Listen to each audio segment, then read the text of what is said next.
धनखड़ के इस्तीफे का सियासी क्लाइमैक्स अब सबके सामने आ गया है। आज हम खास रिपोर्ट में जिक्र 21 जुलाई के दिन भर के हुए घटनाक्रम का करेंगे। जगदीप धनखड़ के इस्तीफे के एक सप्ताह बाद भी इस घटनाक्रम पर कई पॉलिटिकल थ्योरीज सामने आ रही हैं। इस क्लाइमैक्स से पहले संसद, बीजेपी ऑफिस, उपराष्ट्रपति ऑफिस में क्या क्या हुआ, आज जिक्र उसका करेंगे। नमस्कार, मैं हूं विवेक शर्मा, पंजाब केसरी नवोदय टाइम देख रहे हैं आप। 21 जुलाई के बाद 10 मंत्रियों के ग्रुप बनाए गए।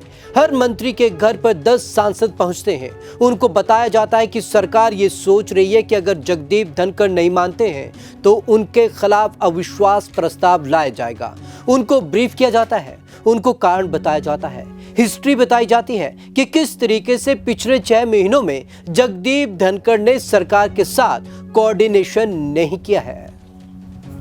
बड़े मंत्री का फोन, आप इस्तीफा दे दीजिए। दूरियां खाइयों में तब्दील हो गई। जो हुआ वो सबके सामने है। जगदीप धनखड़ को फोन किया जाता है शाम 7:30 पर सरकार के बड़े मंत्री द्वारा। कहा गया या तो आप इस्तीफा दे दीजिए या आपके खिलाफ मोशन यानी कि नो कॉन्फिडेंस मोशन लाया जाएगा।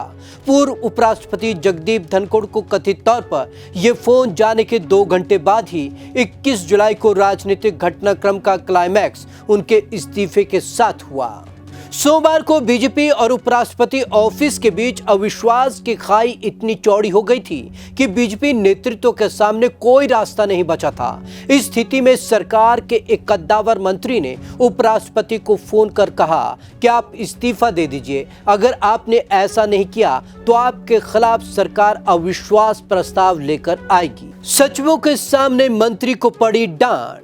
जगदीप धनखड़ के इस्तीफे की इनसाइड स्टोरी में बहुत कुछ हुआ है। उस दिन ऐसा कोई मंत्री नहीं है जिसे धनखड़ ने डांटा ना हो। एक मंत्री जब उनसे मिलने गए तो वहां कई सारे सचिव बैठे हुए थे। उन्होंने सेक्रेटरीज के सामने ही उनको डांटना शुरू कर दिया। इस मंत्री ने उनसे कहा, मैं आपसे अकेले में बात करना चाहता हूं। आप सचिवों को प्रोटोकॉल के तहत यहां से बाहर जाने के लिए कहिए।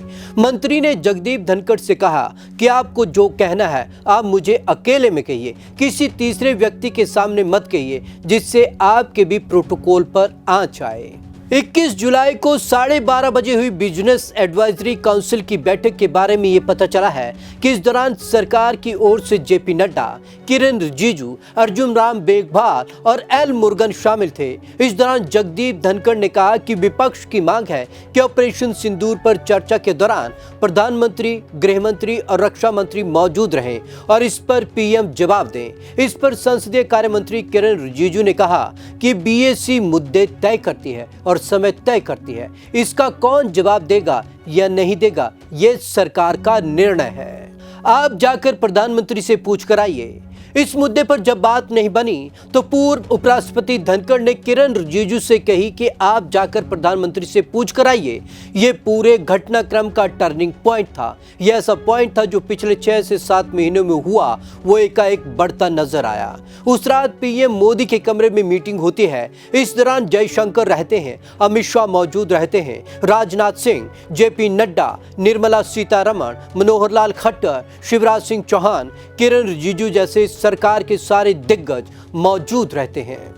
इस मीटिंग में यह तय किया जाता है कि जगदीप धनखड़ को एक बार और मनाया जाए। अब समय आता है 4:30 बजे शाम का और बीएसी की मीटिंग का। लेकिन इससे पहले जगदीप धनखड़ 63 विपक्षी सांसदों की ओर से लाए गए जस्टिस वर्मा के रिमूवल के मोशन की कार्रवाई को आगे बढ़ाते हैं और कहते हैं कि इस पर फैसला कल होगा।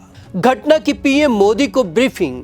इससे केंद्र सरकार को लगता है कि अब मामला बहुत बढ़ गया है, इसको कहीं ना कहीं कम करना होगा। इसके बाद गृह मंत्री अमित शाह, राजनाथ सिंह एक साथ बैठते हैं। पीएम को ब्रीफ किया जाता है कि जगदीप धनखड़ जो राज्यसभा के सभापति हैं, उन्होंने जस्टिस वर्मा पर विपक्षी सांसदों का मोशन स्वीकार कर लिया है, जबकि सरकार ने एक कोशिश की थी कि सभी विपक्षी दलों के साथ मिलकर वो राज्यसभा में इस अविश्वास प्रस्ताव को लेकर आए। 145 सांसदों के हस्ताक्षर थे। सभी विपक्षी पार्टियां थी, उसमें सत्ता पक्ष था। स्पीकर ने भी ये प्रस्ताव रविशंकर प्रसाद के नेतृत्व में दिया गया था। जब मामला बढ़ जाता है तो जेपी नड्डा और किरण रिजिजू जगदीप धनखड़ को समझाने जाते हैं कि आप इस तरह से ना करें। वे नहीं मानते हैं। फिर किरण रिजिजू और अर्जुन मेघवाल जाते हैं, आप ऐसा मत करिए, थोड़ा सा इंतजार करिए, चीजों को सुलझाया जा रहा है। अर्जुन मेघवाल भी करते हैं कोशिश।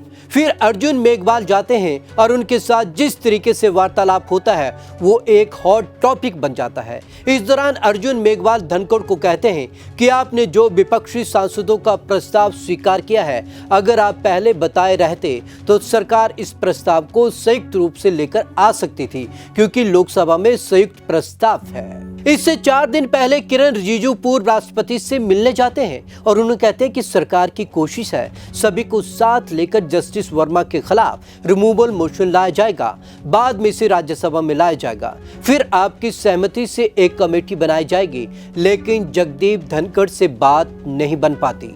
दूरियां क्यों खाइयों में हो गई तब्दील? दूरियां खाइयों में तब्दील हो गई। जो हुआ वो सबके सामने है। जगदीप धनखड़ को फोन किया जाता है शाम 7:30 बजे सरकार के बड़े मंत्री द्वारा। कहा जाता है या तो आप इस्तीफा दे दीजिए या आपके खिलाफ मोशन लाया जाएगा नो कॉन्फिडेंस का। महाभियोग नहीं लाया जाएगा, नो कॉन्फिडेंस का मोशन राज्यसभा में लाया जाएगा। उस पर लगभग 90 सांसदों के साइन हुए, जिसमें एनडीए के सांसदों के हस्ताक्षर थे। 6 महीने में सरकार के साथ कोऑर्डिनेशन नहीं किया। उनको ब्रीफ किया जाता है, उनको कारण बताया जाता है कि हिस्ट्री बताई जाती है कि किस तरीके से पिछले 6 महीनों में जगदीप धनखड़ ने सरकार के साथ कोऑर्डिनेशन नहीं किया। संसदीय परंपराओं में होता है कि अगर कोई प्रस्ताव आता है तो आपको संसदीय कार्य मंत्री को बताना होता है कि ये प्रस्ताव आया है, इस पर कैसे आगे बढ़ना है।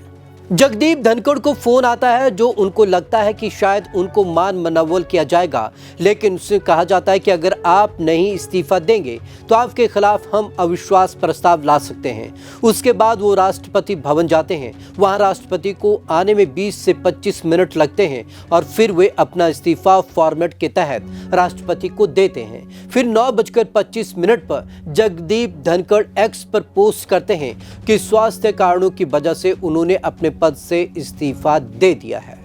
आपको हमारी ये रिपोर्ट कैसी लगी? कमेंट बॉक्स में जरूर कमेंट करें। विवेक शर्मा को दीजिए इजाजत। नमस्कार।